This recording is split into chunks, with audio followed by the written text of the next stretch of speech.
దర్శనం తీసుకుని దగ్గరికి వస్తారు. రామ్మోహన్ రెడ్డి ఈ పథకాల గురించి చెప్పండి అంటే ఆయన ఒక లిస్ట్ చెప్పారు పథకాలు.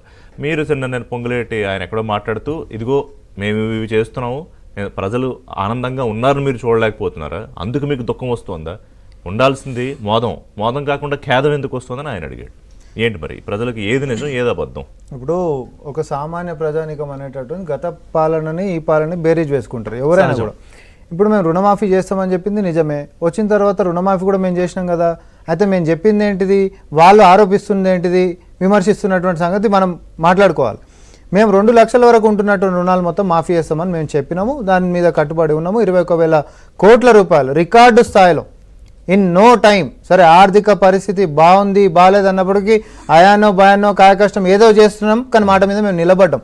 వాళ్ళనేది ఏంది, ఇంకా కూడా రుణాలు మాఫీ కానటువంటి వాళ్ళు చాలా మంది ఉర్రు అని అంటే 2,50,000 ఉన్నోళ్ళు, 3 లక్షలు ఉన్నోళ్ళు వాళ్ళకి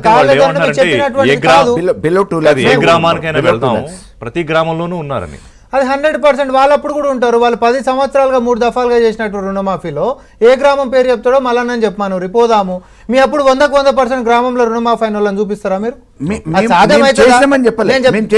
సో మీరు ఫస్ట్ టైం 2014 అధికారంలోకి వచ్చినప్పుడు ఇంటికి ఒక ఉద్యోగమైనా, దళితుడిని ఇదైనా, లేకపోతే దళితులకు 3 ఎకరాలైనా, లేకపోతే సన్న బియ్యమైనా చాలా ప్రమాణాలు మీరు కూడా చేసిర్రు. మీరు ఏవి కూడా చేయలేదు. 99% నెరవేర్చకపోయినా కూడా మరి మళ్ళా తిరిగి కూడా అధికారంలోకి వచ్చిరు కదా, వచ్చిరా లేదా? అప్పుడే ఏదో ప్రజలు ఈసడించుకుంటున్నట్టు మీరు దాన్ని చిత్రీకరించే ప్రయత్నాలు ఏదైతే చేస్తారో దయచేసి ఈ దుష్ప్రచారాలను ఆపాలని మేము అంటున్నాం. మేము పని చేసేటటువంటి దాంట్లో మీకంటే చాలా బేతర్గానే పనిచేస్తున్నాం, ఇబ్బంది ఏం లేదు. కొలువులు ఇచ్చేటటువంటి అంశంలో వాళ్ళు 10 సంవత్సరాలు ఒక చరిత్రలో గ్రూప్ కొలువు ఇచ్చినటువంటిది లేదు కదా రిషి గారు. ఇప్పుడు మీరు చేస్తున్నారు కానీ కాదు, నిన్న ముఖ్యమంత్రి చిట్చాట్లోనే చేసిన పనిని చెప్పుకోవడంలో కాంగ్రెస్ పార్టీ ఎక్కడో కొంత వెనకడిగేసిందని నేను కాదు ముఖ్యమంత్రి అన్నారు. అది మీ సోషల్ మీడియానా లేకపోతే మరి ఇంకోట ప్రజల ఎమ్మెల్యేల విషయం కూడా ప్రస్తావన తీసుకొచ్చారు. ఇప్పుడు ఈ ఏడాదిన్నర వరకు కూడా ప్రణాళికను రచించడంలోనే మనం సరిపోయినాము. తర్వాత అది ప్రజల్లోకి ఇంకెట్ల క్షేత్రస్థాయిలోకి పోవాలనేటటువంటి దాని మీద కూడా మనం దృష్టి సారించాల్సినటువంటి అవసరం ఉంది.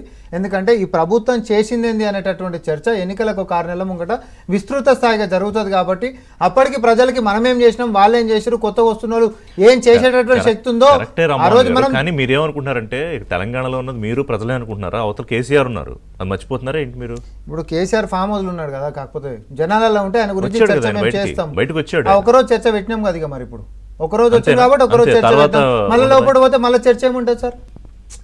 రోజు వచ్చి నువ్వు ప్రతిపక్ష నాయకుడు లెక్క కొట్లాడుతున్నావు అనుకో, రోజు నీ మీద చర్చ ఉంటుంది. ప్రజల మీద ఆయన ఒకటి విమర్శ చేసింది కాబట్టి మేము చేయాలి. ఇవన్నీ మేము చేస్తే. కానీ రాణి గారికి నేను ఒకటి ఏం చెప్తానంటే, ఇప్పుడు ఆమె విధానాల గురించి మాట్లాడింది కాబట్టి మా మేనిఫెస్టోలను చూసి జనాలు ఓట్లేచ్చారనే అంశం తీసుకొచ్చారు కాబట్టి అంటున్నా. మొన్న మేనిఫెస్టో ఎండాకాలం వచ్చింది, అందరూ కరెంటు బిల్లులు బాగా పేలుతున్నాయి. ఎంత తక్కువ వేసినా 200 యూనిట్లు ఫ్రీ ఇచ్చిన కాదు. వాళ్ళ యొక్క కేంద్రం మేనిఫెస్టోలో దేశవ్యాప్తంగా కూడా ఉచిత విద్యుత్ ఇస్తామని చెప్పారు మొన్న మేనిఫెస్టోలో. మా మేనిఫెస్టోలో మేము ఆచరిస్తున్నామా లేదా అని చెప్పి తూకమే చూసేటటువంటి ఇల్లు మరి వాళ్ళ మేనిఫెస్టోలో ఉచిత విద్యుత్ సంగతి ఏమైందో వాళ్ళు కూడా జవాబు చెప్పాలి వాళ్ళ నాయకులు బయటకు వచ్చి ప్రజలకి. నేను ఒకటే అంశం చెప్తాను, ఇంకా అట్లా చాలా ఉన్నాయి. కానీ ఒకటి, అందరికీ కరెంటు బిల్లులు బాగా ఎక్కువ వస్తున్నాయి, ఎటు పెట్రోల్ డీజిల్ ధరలు అంటే మీరు పెంచుకుంటూ పోతూనే ఉంటారేమో. కానీ కనీసం చెప్పినటువంటి మాట మీద కట్టుబడి నిలబడాల్సినటువంటి బాధ్యత బీజేపీ మీద ఉంది కదా అంటున్నాము.